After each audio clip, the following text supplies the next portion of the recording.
Hey Fun fans, I'm Evan, and today I'm here with Team 2724 Avalanche. This is a second-year team that is currently ranked 4th in the state of North Carolina. They have been absolutely crushing it. Today on Behind the Bumpers, we will be looking at their intake, their Spindexer, their bucket, and their shooter, as well as their electrical and programming, and what goes into making this amazing machine work so well for such a new team. All right, Senthin, if you can go ahead and take it away and tell me all about your intake, how you designed that, and what makes this work. So this is the second iteration of our intake. Originally, we had a slap down intake, but currently we have a 4-bar. This 4-bar allows us to be a lot more rigid and take a lot more impact. As you can see, no matter how I move this intake is not breaking. Something else we implemented is a lot better compression in our intake.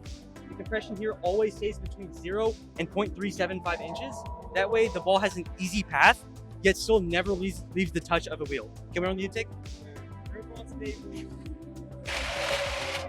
As you can see, the intake runs really smoothly. We have 2 Krakens here, belted on a 1-to-1 ratio. And talking more about the rigidity of it, we have a 3/8 polycarb over here, as well as 2 steel 80/20 crash bars. This allows your intake to be very strong and never break, since we did have a lot of problems earlier. Yeah, and tell me a little bit about your retraction system. I see the cables here running into your robot. So something unique we decided to do was use these winches over here and here.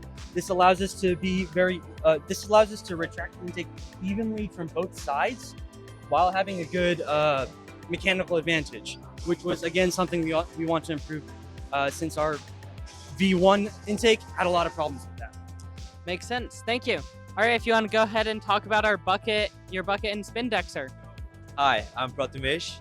This is our second version of our bucket. We wanted to go for a very large bucket, which is why we have them really close to our frame perimeters. And the reason we want to do that is because we wanted to hold as many balls as possible. So we can hold almost 60 balls in our bucket. And in addition to that, we have these slopes that kind of funnel into our Spindexer. And we have 1x1s on each side that hold it sturdy, because we had problems with that earlier about it not being as sturdy and a little bit more flimsy. And we also had it being originally a slide out, but we decided to have netting on the side and put the front plate on the intake itself, because we were having some issues with when the intake was falling down, it getting caught up on the bucket. So we decided to have these two separate, and that's why we have netting on the side to hold balls in. Awesome. We also tension the nets so that the balls don't get stuck on the side, so they fall right back in. Before we get to our next segment, we'd like to thank the following. Osh Cut is the premier metal cutting service for first teams. No minimum order, options for same-day turnaround, 3D tube laser cutting, and with nearly 500 variations of metal in stock and ready to cut. Just upload a file and claim your 50% off discount when you scan the QR code or go to funroboticsnetwork.com/OSHCUT. It isn't too late to order competition apparel for your team at FRC Tees. Founded by First alumni and offering a free 14-day turnaround with expedited options available, go to frctees.com to see why hundreds of teams are making FRC Tees their first choice for their apparel needs. That's frctees.com. Now more on the Spindexer. This is our indexing system for this year. Basically, we have these 6-inch star wheels, and these star wheels just barely touch the ball around the perimeter, and it gives just the right amount of kick to have the balls go in smoother and with a higher speed. So we really wanted to focus on a higher throughput, which is why we wanted the right compression on these. And in addition to that, we have this little hat on. This hat just sits on top and it funnels it around the into the Spindexer. So when we have balls filled up, and these little flanges on the side agitate the balls so that we have less static friction, more kinetic friction, which means that there's less friction force because it holds, or rather it agitates the balls, so it's easier for balls to move around.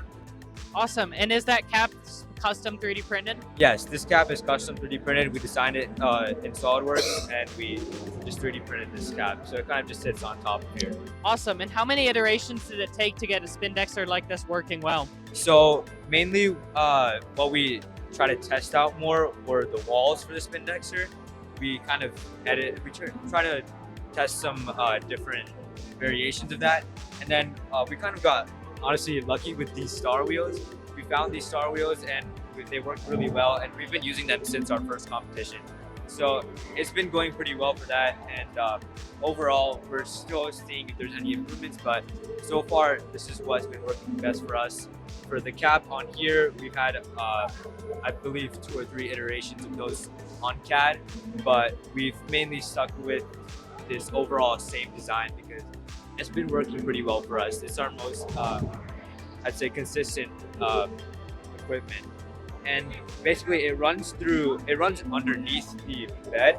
So we have our bracket motor right underneath the bucket right there. And we have the belts running underneath with a belt cover that's underneath the robot.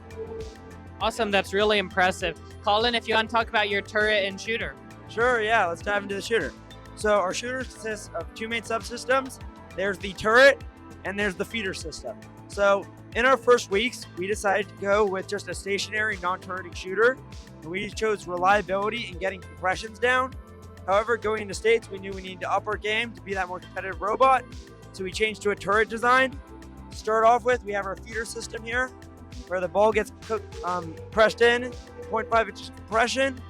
The ball then comes up through the feeder system and into the turret. To dive into the turret, we have a 3D printed gear that is made out of PLA carbon fiber, and it is a dual herringbone gear to make the most of that 3D printable composure. In addition, we also have a dual flywheel system where there's both a top and a bottom flywheel. So this allows us to get really even compression and power. We don't have backspin, and allows us to be super accurate. The compression on our shooter is also a 1 inch, which allows us to keep that, once again, pinpoint accuracy. One last thing I want to feature on our shooter is the metal plates on it. So we, during our week 1, experienced that metal plates will allow us to use Loctite, which made us really robust and modular. And so we made everything that we really could metal on the shooter. And what it allows us to do is actually have our shooter be able to be attached and reattached within 4 bolts. So there are 4 bolts within our shooter here that allow us to completely take this entire shooter off, deal with the turret gear, whatever we need to do, put it back on, and it's been working great for us. That's awesome. Nicholas, if you want to go ahead and talk a little bit about your electrical and underside of your robot. So, when we designed this robot, our main priority was capacity. We wanted to make sure that there was as much room as possible for balls and game pieces to really have their space, and so the electrical kind of played a huge component in that. First thing I want to talk about is our turret electrical. If I turn our turret around here, you will see we have a very interesting system set up here with some knots to evenly apply force across the entire wire. We also have this all in a wire sheath called snakeskin that is keeping it protected and is making sure none of our wires get damaged. This all creates a turret that can very easily survive hits, at least electrically. Now, moving on, you'll also see that our wire is partially retractable, meaning that as I return the turret, you'll see that a lot of it actually goes back underneath the robot. This is due to some constant force springs we have underneath our turret that are keeping that wire pulled back in when there is no tension on the wire. Now, as I said, we are very focused on capacity, so a lot of our electrical is not actually visible. If I open up this plate here, you'll actually see our battery is partially sunken into our robot, and we're using special 90-degree connectors for our battery in order to ensure compact space, as normal connectors would go straight up or straight out and would damage the battery wires. Now, the main electrical feature of this robot is actually all of our electronics being underneath our belly pan. If you look through the hexagons, you'll actually be able to see the remnants of a Robo Rio and a PDH underneath our robots. Putting our electronics underneath our belly pan helps us keep everything accessible while making sure that we use all of our space most efficiently. The entire belly pan underneath this belly pan is held on the 4 bolts, making sure that electronics don't get damaged but can still easily be accessed. Awesome. And Kabir, if you want to talk a little bit about your programming and controls that go into making everything work together. Yeah, okay, so the turrets and the shoots on the move code is what a lot of other teams do, just localization, time of flight recursion. So we have a shots map and then it adjusts the position based on that. Something that's really unique about our team though is that we have the turrets mounted on the camera. So we use the Thrifty Cam with photon vision, and since our turret is on the cantilever, we can use the timestamps from the turret to determine when the when each camera frame was taken. So based on that, we have offsets that we found from our CAD to the center of the robot turret and towards the camera that we use to figure out and make sure we can localize our robots from this one camera.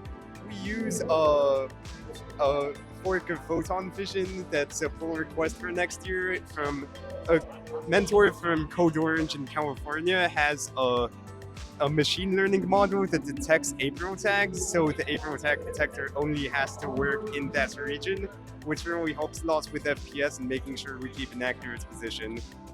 And I think that's it. Awesome. Thank you so much. This is Team 2724 Avalanche Robotics from Charlotte, North Carolina. They are here at the first North Carolina District State Championship, ranked high, and I'm sure they will do super well. Wishing you all the best of luck in the rest of this competition. Thanks for watching. Don't forget to like, subscribe, and click the bell to stay up to date on future fun videos. It isn't too late to order competition apparel for your team at FRC Tees. Founded by FRC alumni and offering a free 14-day turnaround with expedited options available, go to frctees.com to see why hundreds of teams are making FRC Tees their first choice for their apparel needs. That's frctees.com. Oshcut is the premier metal cutting service for first teams. No minimum order, options for same-day turnaround, 3D tube laser cutting, and with nearly 500 variations of metal in stock and ready to cut. Just upload a file and claim your 50% off discount when you scan the QR code or go to funroboticsnetwork.com/OSHCUT.